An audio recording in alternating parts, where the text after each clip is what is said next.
గారికి, మన AMC director Bhaskar Rao గారికి, అలాగే తమ్ముడు సర్పంచ్ గారికి, మరి అలాగే మన సెక్రటరీ గారికి, ఈ 2 మండలాల నుండి వచ్చినటువంటి డాక్టర్స్కి, తర్వాత మన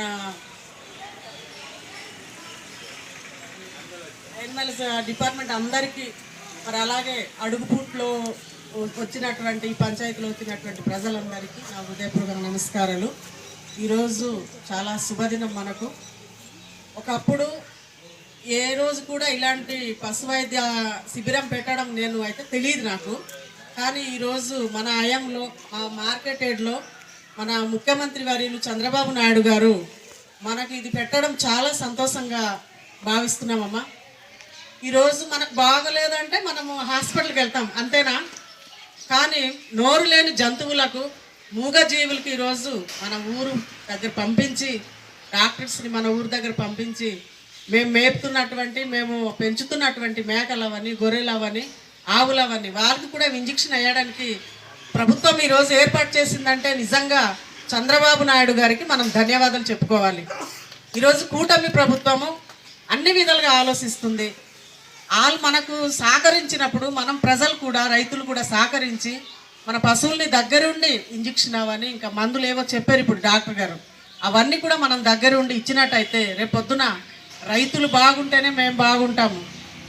ఒకప్పుడు ఎరువు అనేది ఉండేది కాదు.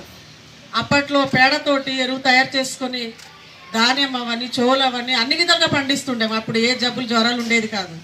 ఎప్పుడైతే ఈ యూరియాలు, డిఏపీలు ఇవి వచ్చాయో అప్పటి నుండి ప్రతి ఒక్కరికి ఇప్పుడే సార్ చెప్పినట్టు బీపీ, షుగర్లు ఇవన్నీ వస్తున్నాయి. కాబట్టి మనము ముందు ఉన్నది మర్చిపోకుండా తప్పకుండా అలాగా మరి పాటించుకోవాలి.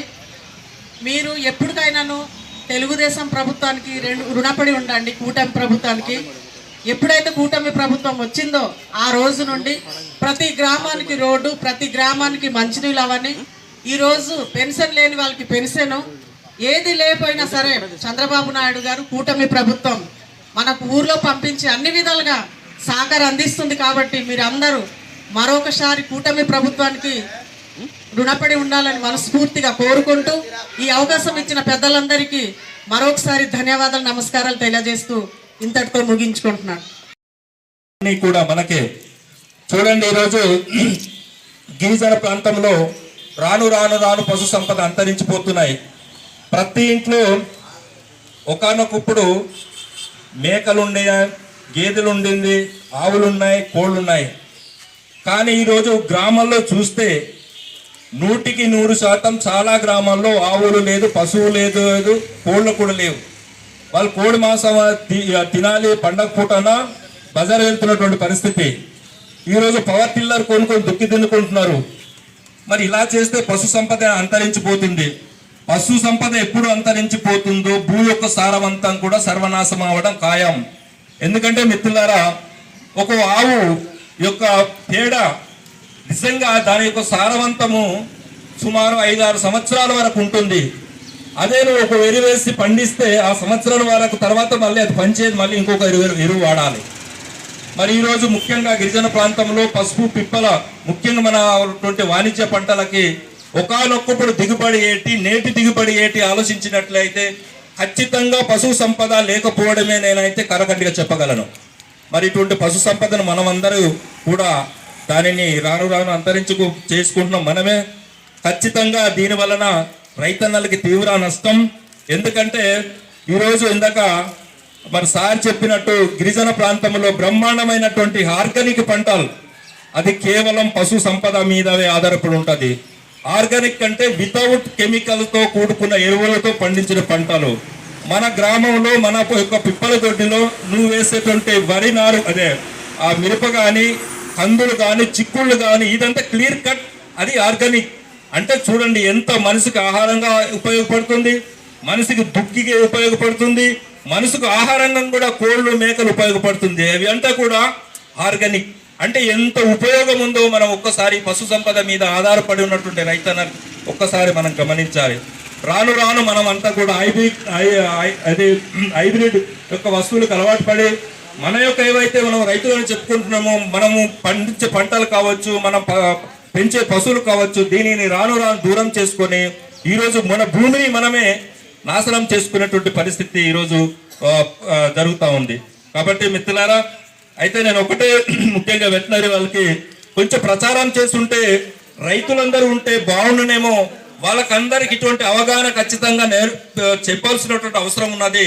ఎందుకంటే జిల్లాధికారులు వచ్చి ఇంతమంది యంత్రాంగం వచ్చి రైతులు 2-3తో చెప్తే, అది కాకుండా దీని ఒక బిఫోర్గా 1 వీక్ బ్యాక్ నుండి దీని బ్రహ్మాండమైన ప్రచారం చేసి అన్నట్లయితే మాలాంటి పెద్దలు చెప్తే ఖచ్చితంగా రైతన్నలు తీసుకురావాల్సిందే, రావాలి కూడా. ఎందుకంటే రైతు అనేటువంటి వాడు నిజంగా నా అభిప్రాయం ప్రకారం ఆయన పశువులు మేకలు లేకపోతే రైతు కానే కాదు. వాడు రైతై ఉండి ఎప్పటికీ మనం కొనుక్కొని తినడం కాదు, నువ్వేం చేస్తున్నావు అనేటువంటి ఆలోచించినట్లయితే చాలా చక్కటి కార్యక్రమం. భవిష్యత్తులో ఇటువంటి కార్యక్రమాలు ఇంకా రాను పంచాయతీ వాయిస్గా సచివాలయం వాయిదా పెడితే ఖచ్చితంగా నేనైతే ఫాలో అవుతాను. ఎందుకంటే ఏదో ట్రైబులో ఉన్నటువంటి ఒక రైతు కుటుంబంగా నేను చిన్న వయసులో మా ఇంట్లో కోళ్ళు ఉండేవి, మేకలు ఉండేవి. ఒకవేళ ఏమైనా పండగ పున్నము పెళ్లి కంటే నేను కొనుక్కునే అవసరం లేదు, ఎందుకంటే నేను అన్ని పండిస్తాను కాబట్టి నా దగ్గర ఇంటి దగ్గర ఉంటుంది. అది అన్నిటి కూడా ఆర్గానికే, ఎందుకంటే ఎరువులతో వాడే వస్తువులు కాదు. కాబట్టి ఇవరైనా బ్రహ్మాండమైన ఆహారము, అలాగే పశు సంపద, అలాగే అన్ని రకాలుగా ఆరోగ్యానికి ఉపయోగపడుతుందని చెప్తూ ఈ అవకాశం ఇచ్చినటువంటి సభాధ్యక్షులు డాక్టర్ గారికి, ఈ కార్యక్రమం ఇచ్చేసినటువంటి ప్రతి ఒక్కరు కూడా పేరు పేరు ధన్యవాదాలు తెలియజేస్తూ సెలవు తీసుకుంటున్నాను.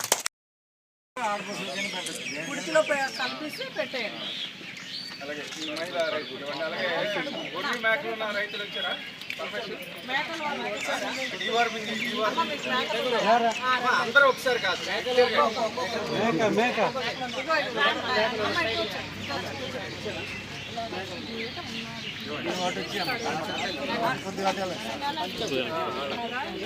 ఇటు తిరుగుతారు, అటు చూడమ్మా, అటు చేస్తున్నారా?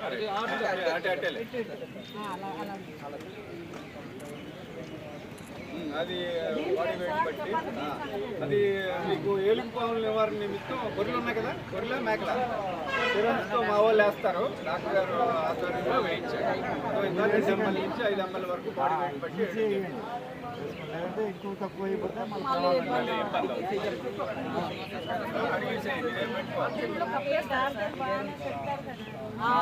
పరమేశ్వరా ఇగో అమ్మా, మీ ఊరు డాక్టర్ గారు ఈయన తెలిసి అవుతానా, వస్తాడా? మరి జనాలు తక్కువ వచ్చారు, మీరు బాగా సద్వినియోగం చేసుకుంటే మాకు కూడా సంతోషం. వచ్చినప్పుడు ఒక్కొక్క మేక కాల్చాలి. మాకు వచ్చి